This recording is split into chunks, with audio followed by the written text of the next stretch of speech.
Hemmäňize salam dostlar, gowy ýagdaýlaryňyz dostlar, görüşünüz ýaly Polşa Katowice aeroportunda Tkmvisa kompaniýasynyň kömegi bilen müşterleimiz gelmäge dowam edýär dostlar. Gelin onda müşterleimiň duýgularyny diňläliň, näme duýgular başyndan geçirýär. Salam alykum hormatly watandaşlar. Bugün hemde Polşanyň Katowice şäherinde Tkmvisa kompaniýanyň arkasy bilen vizamy aldyk.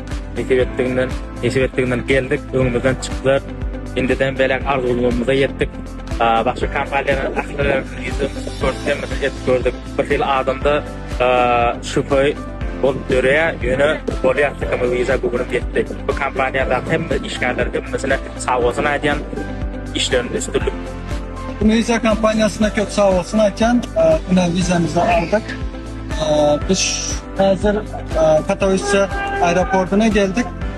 %100 önemli garantili, inanabilirsiniz. Tkmvisa bravo.